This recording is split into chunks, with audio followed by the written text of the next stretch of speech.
Hey everybody, welcome to another deep dive. This time we are going way back to the incredible career of Michael Jackson. But not just Michael solo, no. We're talking the whole Jackson 5 journey. Before we get into it, though, think about it for a second. What's your first memory of those brothers hitting the stage? That Motown sound. The energy. It was something else, Yeah, right? absolutely. The Jackson 5 were a force of nature. And even as a kid, Michael's talent, undeniable. You got it. And to really get behind the music, we're going with Steve Knopper's biography, MJ, here, packed with insights. Plus, we'll be weaving in some extra context from Michael Jackson's Wikipedia page, snippets from Making Michael and the King of Style, even some YouTube deep dives into his music. So our mission, to understand how Motown shaped those early years and see how Michael's experience with fame stacks up against young stars today. It's a fascinating comparison, especially given how much the industry's changed. Okay, so picture this. Gary, Indiana, the Jackson family home, basically transformed into a music barracks by Joe Jackson. We're talking dinner at 4:30 sharp, instruments tuned and ready to go. Those boys were drilled relentlessly, their lives completely revolving around music. Joe's discipline, legendary, even a bit infamous, he pushed them hard, instilling a work ethic that's evident in their early performances. Knopper really paints a picture of this intense environment. Joe even had Catherine, their mother, step in with a practice regimen when he was working at the steel mill. It was practice makes perfect, 24/7. And it paid off, wouldn't you say? That raw talent combined with that relentless drive, it's what caught the eye of Gladys Knight. It's almost like a Cinderella story. Right. Gladys Knight and the Pips, they were playing a show in Chicago, and the Jackson 5 were on the bill. She was blown away, particularly by young Michael. She saw something special, that spark. And thankfully, she acted on it, tipped off some folks at Motown, got them to come check out the Jackson 5, and the rest, as they say. It's history, that Motown audition.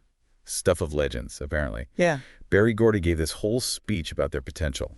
And the boys, still kids, they were just bursting with excitement. Like, hold on, Mr. Gordy, are you saying you're signing us? It's an incredible moment. It speaks to their ambition, their hunger to make it big, but this is also where the story gets a bit complicated. Because Joe, eager to get his sons on the path to stardom, signed a 7-year contract with Motown. No lawyer present. And it's unclear if he fully understood the terms. This was sadly common back then, especially for young black artists, these contracts that could be incredibly exploitative. And unfortunately, the Jackson 5 weren't immune to that. It's important to remember the context of the time.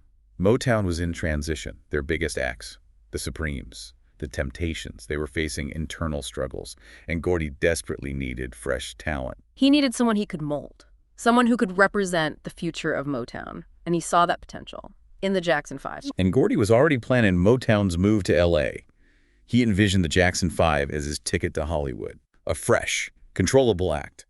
To revitalize the label's sound, it was a calculated move, both musically and strategically. It's fascinating how their arrival coincides with a shift. In Motown sound itself, they brought in a new team of writers and producers, Mizell, Perrin, Richards, to craft a more commercially appealing sound for the LA market. They replaced Bobby Taylor, who had been managing the Jackson 5 early on, and those LA session musicians. Though incredibly skilled, they were a far cry from the legendary Funk Brothers back in Detroit. It marked a departure from that classic Motown sound. The music became poppier, slicker, a bit less raw. It was a calculated evolution designed to appeal to a wider audience. But behind those infectious hits, those iconic dance moves, there's the young Michael, grappling with the pressures of stardom. The schedule was grueling, Joe's control was tight, and you could sense Michael yearning for more creative freedom. And you can see the toll it was taken. Knopper talks about Michael collapsing backstage after a performance, utterly exhausted. It's a stark reminder of the human cost of that kind of early, intense fame. It makes you wonder, how different might things have been if he'd had more of a childhood, a chance to just be a kid? It's a question that haunts a lot of child stars' narratives. The world sees the talent, the success, but often misses the sacrifices made behind the scenes. And that's where things start to take a turn right. Off the Wall comes out, and Michael's individual voice starts to break through. But we also see those early signs of trouble brewing. That desire for independence, clashing with the expectations placed upon him, the pressures mountain, definitely a pivotal moment in his story. And then, of course, there's Bubbles the chimp. Ah, Bubbles. The beginning of the media's fascination with Michael's eccentricities. And that's something we'll unpack next time. How that intense scrutiny, That blurring of public and private life really mirrors what young stars face today. It's a timeless struggle, isn't it? Finding that balance between artistic expression and the demands of fame. So we've laid the groundwork. The Jackson 5's rise, the Motown machine, those early hints of the pressures Michael was facing.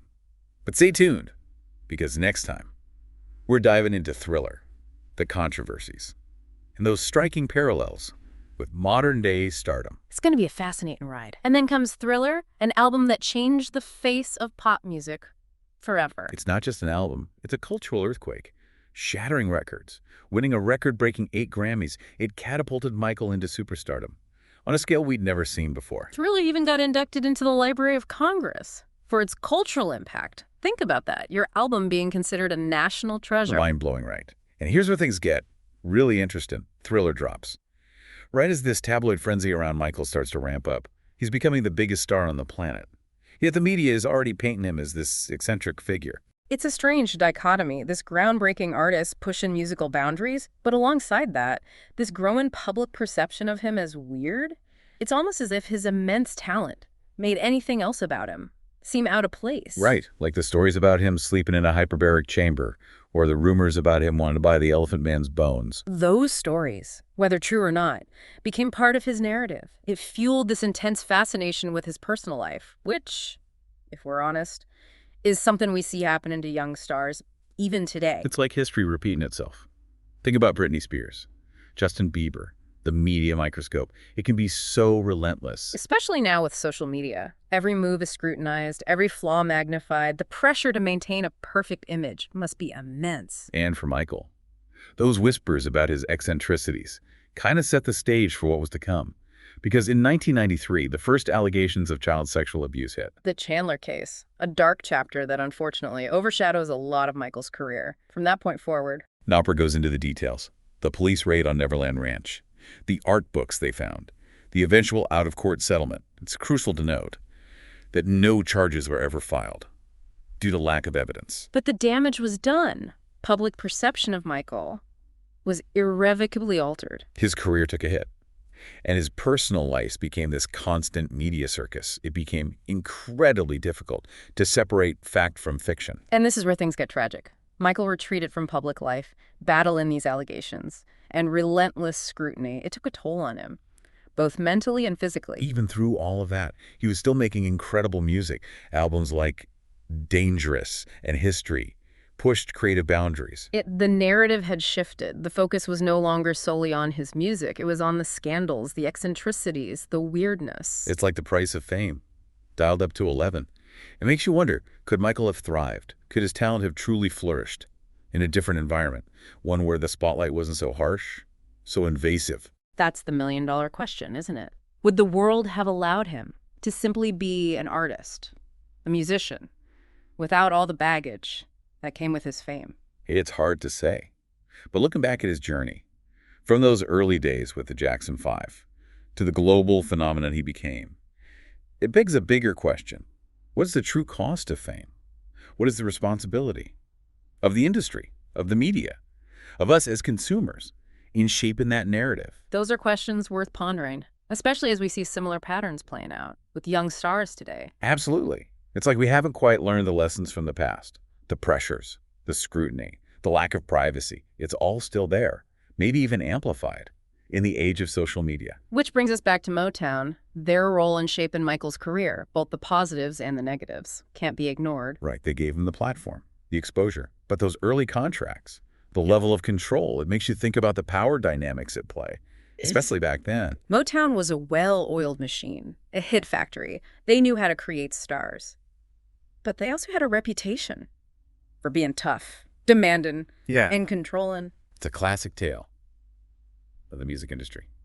Young, often black, artists, eager to break through, sometimes signing deals that weren't in their best interests. And you can see that tension throughout Michael's career. Even after leaving Motown, he was always pushing for more control, for ownership of his music. It's something a lot of artists struggle with, finding that balance between artistic freedom and the demands of the industry. So when we look at Michael's story, the incredible talent, the global impact, but also the controversies and tragedies, it's impossible to ignore the question, Did he ultimately pay too high a price for his fame?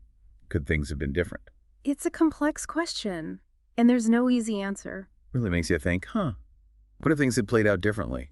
Could Michael have had it all? The success of the artistry, but without that crushing weight of fame? It's impossible to know for sure, but I think it's important to acknowledge that his journey, both the triumphs and the tragedies, are intertwined with the realities of the music industry, especially back then. You're right. And it's not just about Motown, although their influence was huge, but it's about a system that often puts profit before people, especially young, vulnerable artists. Absolutely. And that's something we still see today, though maybe in different forms. The pressures on young stars are immense, the constant scrutiny, the lack of privacy. It's a lot to handle, even for someone with the strongest support system. And that makes me think back to what we talked about earlier, those early memories of the Jackson 5, that pure joy, that energy, those incredible dance moves. They were electrifying. And even back then, you could see Michael's star power, his charisma. But knowing what we know now, Yeah. it's hard not to see that innocence through a slightly different lens, knowing the pressures he was under, the sacrifices he was making, even at such a young age. It's bittersweet, isn't it? Seeing that talent blossom, knowing the price that was ultimately paid. Yeah. And it brings us back to that central question. Did Michael Jackson pay too high a price for his fame? Could things have been different? It's a question without easy answers, but I think it's a question we need to keep asking, not just about Michael, but about all young artists. Navigating the complexities of fame. What can we learn from his story? How can we create a more supportive, more humane environment for the next generation of talent? Those are important questions, because at the end of the day, talent like Michael's, it's a gift, and it deserves to be nurtured, not exploited. Well said. His music continues to inspire, to move people all over the world. And while his life was filled with both incredible highs and devastating lows, his legacy as an artist, as an innovator, is undeniable. It's been a fascinating deep dive, hasn't it? From those early days in Gary, Indiana, to the global phenomenon of Thriller and the shadows that followed, Michael Jackson's story is a reminder of the power of talent, the complexities of fame, and the human cost of stardom. It's a story that continues to resonate, prompting us to think about the pressures young artists face and the responsibility we all have in shaping a more supportive, more compassionate industry. Thanks for joining us on this journey. We hope it's left you with something to think about, maybe even inspired you to listen to some Michael Jackson today. It's been a pleasure. Awesome.